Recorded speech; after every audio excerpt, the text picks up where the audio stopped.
kira-kira? Pada kesempatan kali ini saya akan mewawancarai Farid mengenai dampak rasisme pada mentalitas remaja. Oke, kan pastinya kita tahu ya di sekitaran kita tuh pasti banyak yang rasis gitu karena melihat perbedaan ya. Bener banget. Nah, saya akan mengajukan beberapa pertanyaan untuk kamu Farid. Nah, yang pertama, menurut kamu kenapa sih rasisme tuh kerap terjadi di antara masyarakat di lingkungan remaja? Kenapa sih? Oke, jadi menurut aku rasisme itu banyak terjadi di masyarakat karena apa? Yang pertama, kurangnya literasi, yaitu jika kita tahu apa itu literasi, jika kita rajin membaca, pasti kita tidak akan melakukan rasisme. Rasisme itu sama aja membuli. Jadi menurut saya mereka mungkin kurangnya kesadaran dalam Hargai orang lain. iya, seperti itu, benar. Jadi mungkin lebih banyak saran aku ya untuk sekolah-sekolah juga kita harus lebih banyak lagi nih ditekankan lagi untuk yang namanya anti bullying. Itu penting banget. Iya. Bener banget.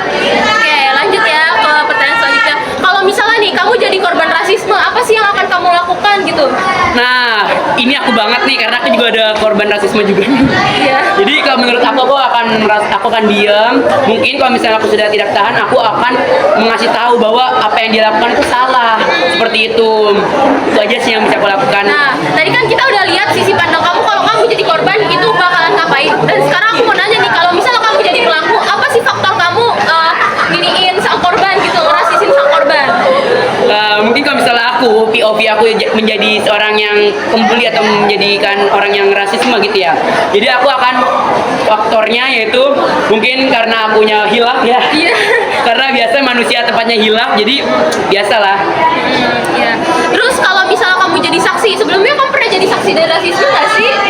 Pernah banget nih pada saat SMP. Iya. SMP ya. Jadi, kalau misalnya kamu jadi saksi, apa sih yang kamu lakukan gitu? Kalau misalnya kamu lihat orang nih lagi dirasisin kayak dikatain, ras kamu tuh kayak gini tahu, apa sih yang kamu lakukan?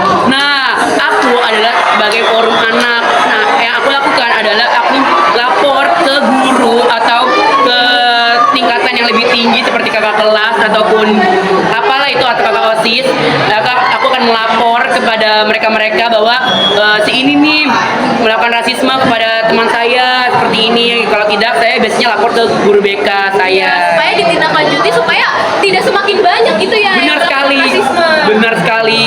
Oke, lanjut ya. Langkah apa saja sih yang kamu lakukan untuk menghentikan rasis tersebut? Oke, langkah saya yang pertama yaitu pastinya ya. itu dekat bisa kan? Oke, langkah apa saja sih yang kamu lakukan untuk menghentikan rasisme yang kerap terjadi di lingkungan ini? Oke, menurut aku yang pertama tadi seperti yang aku bilang tadi yang dari awal, yang pertama itu pentingnya sekolah untuk menyebarkan bahwa kita tuh harus anti bullying. Itu juga penting banget ya teman-teman, bahwa kita ini harus banget ya menyebarkan bahwa bully itu atau rasisme itu sangat-sangat tidak dianjurkan ya teman-teman. Itu dapat merusak mental manusia, merusak mental health para Gen Z itu ya teman-teman. Benar-benar tidak boleh apa ya, tidak sangat-sangat dianjurkan dalam melakukan rasisme itu gitu. Ya, karena dampaknya juga besar kan buat sang korban. Gitu. Bener banget. Oke, selanjutnya bagaimana sih cara kamu untuk menasehati sang pelaku gitu supaya dia tuh jerah dan tidak melakukan hal itu? Oke, ini ada cara yang saya lakukan biasa pada saat saya SMP. Jadi saya melakukan menasehati dengan cara baik-baik dan saya akan mengasih tahu apa sih faktor Anda jika kamu melakukan rasisme itu dan juga apa akibatnya kalau kamu melakukan rasisme itu. Jadi saya akan ngasih tahu jika kamu merasisme orang, jika kamu rasis kepada orang, kamu nantinya akan dicemooh juga sama orang seperti itu. Karena tidak semua orang membenarkan perilaku rasis gitu ya. Bener banget, karena ada pepatah yang bilang bahwa jika kita tidak ingin dicubit, janganlah mencubit orang. Ya. Seperti itu. Oke, lanjut ya. Bagaimana nih kamu menjadi penengah di antara pelaku dan korban gitu? Untuk menengahi mereka, apa aja sih yang kamu lakukan? Yang saya lakukan biasanya seperti tadi saya bilang dari awal tadi juga, saya akan pastinya kena nasihatinya juga dan juga untuk memberhentikan seorang yang merasis gitu loh, yang sedang merasiskan Sang korban. Kalau korbannya kayak gimana? Kalau untuk korbannya saya pastinya akan membawa dia ke tempat yang sunyi untuk menenangkan dia tentunya. Supaya dia kan kalau misalnya rasis tuh bikin kita nggak pede ya. Bener sebenarnya. banget. Dan kita juga harus meyakinkan mereka kalau perbedaan yang ada dalam diri mereka tuh tidak menyebabkan mereka tuh berbeda dan harus dibully gitu ya. Bener banget teman-teman. Jadi itu tuh dapat merusak mental health. Itu juga bikin kita nggak pede. Kalau kita maju ke depan kita nggak pede, dan juga kita merasa kita paling jelek di antara mereka seperti itu. Oke, lanjut ya. Kalau misalnya di sekitar kamu sebenarnya banyak nggak sih dari lingkungan rumah, SMP dan SMA? Apakah banyak atau kerap terjadi perilaku rasisme? Kalau untuk di rumah saya mungkin karena jarang keluar, jadi mungkin saya merasa tidak ada kalau di rumah. Kalau di SMP sering banget ya, apalagi banyak yang baru pubertas gitu ya. Baru pubertas. Jadi mereka tidak tahu pola pikir mereka tuh bener atau salah, walaupun mereka tahu itu salah, tapi mereka masih menganggapnya sebagai candaan, walaupun itu kehitungnya udah jadi kayak jahat gitu kan. Bener banget. Nah, apalagi kan kalau SMP itu mungkin pikirannya masih belum berkembang. Dan kalau untuk SMA, alhamdulillah sampai sekarang tidak ada untuk rasisme. Selanjutnya ya, kamu kalau pernah nggak sih jadi korban rasis, dan apa sih perkataan dari sang pelaku ke kamu gitu? Aku pernah banget ya rasisme. Yang pertama aku pernah dikatain ireng, dikatain jawir, aku juga pernah dikatain berbadan besar ya, mungkin seperti itu. Nah, tanggapan saya itu saya hanya diam, dan saya akan membuktikan, saya akan membalas mereka dengan cara pendidikan. Saya akan membalas mereka dengan cara prestasi saya, yaitu alhamdulillahnya saya mendapatkan juara 2 paralel. Saya bisa membalas mereka yang pernah ngatain saya dulu, seperti itu. Jadi kamu membuktikannya bukan cara melawan mereka secara langsung gitu. Benar, ya? karena itu nggak ada gunanya teman-teman. Nah, Tuh karena hanya menghabiskan waktu kita untuk menanggapi hal-hal yang tidak penting.